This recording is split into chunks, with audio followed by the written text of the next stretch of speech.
আমরা দেখেছি ৩১ দফা যখন থেকে বলা শুরু করলেন বিএনপির ভারপ্রাপ্ত চেয়ারম্যান তারেক রহমান, বাংলাদেশের মানুষ খুব আশান্বিত হলেন তার কথা। বিশেষ করে তার একটি কথা বারবার সবাই খুব ভালোভাবে রিসিভ করেছেন যে একজন ব্যক্তি পরপর দুবার প্রধানমন্ত্রী না থাকার বিষয়ে তিনি সংশোধন চান এটি তিনি, এবং মানুষ সেটি গ্রহণ করেছে। তারা খুব সহজভাবে জেনেছে বা গ্রহণ করেছে এক ব্যক্তি বাংলাদেশে দুবারের বেশি প্রধানমন্ত্রী হতে পারবেন না, সর্বোচ্চ দুবার পারবেন। সংস্কার কমিশনও সেটি তারাও সংশোধন বা সুপারিশ করেছে। আপনারা অন্যভাবে যাচ্ছেন, মানে কোথায় দ্বিমতটা কোথায় এখানে? এখানে দ্বিমত নয়, এখানে হচ্ছে মতের পার্থক্য কিছু আছে, বাট মূল জায়গায় আমরা এক আছি। যেমন রাষ্ট্রপতি এবং প্রধানমন্ত্রীর ক্ষমতার ভারসাম্য আনয়ন করতে হবে, সেই জায়গায় আমরা প্রস্তাব রেখেছি। আমাদের বর্তমান সংবিধানে প্রেসিডেন্ট দুবারের বেশি নির্বাচিত হতে পারেন না, সেটা বহাল আছে। কিন্তু সংস্কার কমিশন ওখানে আবার একই জিনিস প্রস্তাব করেছে, হয়তো বা তারা গভীরভাবে সংবিধানটা বিশ্লেষণ করেননি। একই জিনিসটা তারা প্রধানমন্ত্রীর ক্ষেত্রে প্রস্তাব করেছে যে দুবারের বেশি কোনো ব্যক্তি যেন হয় একাধিক ক্রমে অথবা অন্যভাবে যেন ইন টোটাল দুবারের বেশি না হন। বিএনপির পক্ষ থেকে ৩১ দফার যে প্রস্তাব ছিল আছে, আমরা এই সংস্কার কমিশনে যে প্রস্তাব দিয়েছি সেটা একই। সেটা হচ্ছে পর দুইবারের বেশি কোনো ব্যক্তি প্রধানমন্ত্রী হবেন না।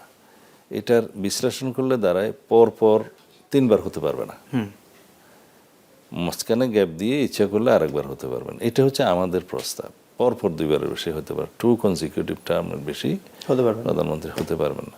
সেটা নিয়ে আলাপ আলোচনা হতে পারে, তর্ক বিতর্ক হতে পারে। এখনই তো সংবিধান সংশোধন হয়ে যায়নি না। আপনি যদি একটু রাশিয়ার দিকে তাকান, রাশিয়ায় কিন্তু এই আইনটি রয়েছে, পরপর দুবারের বেশি প্রধানমন্ত্রী সেখানে হতে পারবে না। এই জন্য আপনি দেখবেন পুতিন প্রধানমন্ত্রী হচ্ছেন, আবার তিনি গিয়ে রাষ্ট্রপতি হচ্ছেন, আবার প্রধানমন্ত্রী হচ্ছেন।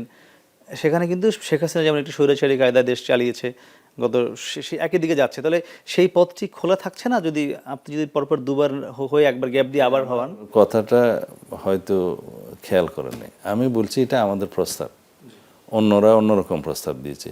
এই বিষয়ে আলাপ আলোচনা হবে, বিশ্লেষণ হবে, তারপরে যে সিদ্ধান্ত হবে। সংস্কার তো হয়ে যায়নি, সংবিধান তো সংশোধন হয়ে যায়নি।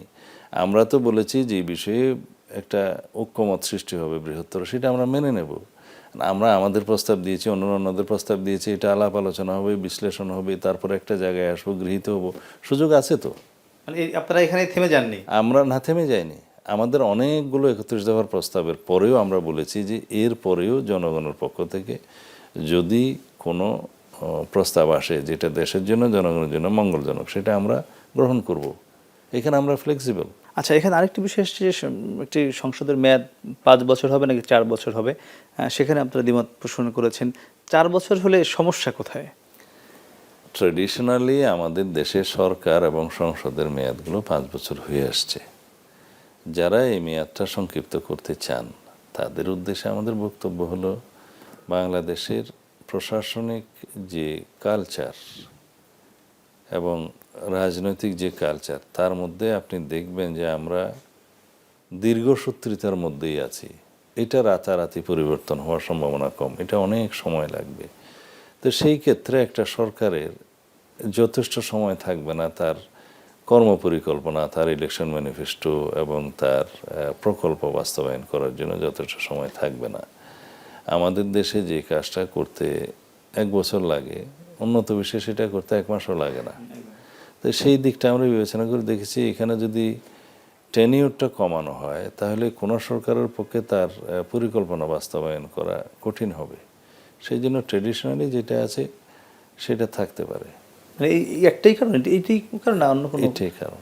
এই শুধু প্রকল্প বাস্তবায়ন বা প্রকল্পনা, সরকারের নীতি পরিকল্পনা এবং প্রকল্প বাস্তবায়ন, প্রতিশ্রুতি, এগুলোর বাস্তবায়নের জন্য সরকারি মানে যথেষ্ট সময় পাবে না।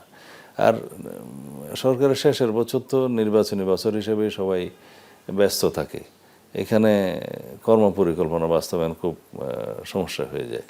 আর সরকার শুরু করার সময় প্রথম 5-6 মাস তো একটা নতুন সরকারকে একটা জায়গায় বসতেই প্রায় 3 থেকে 6 মাস লেগে যায়।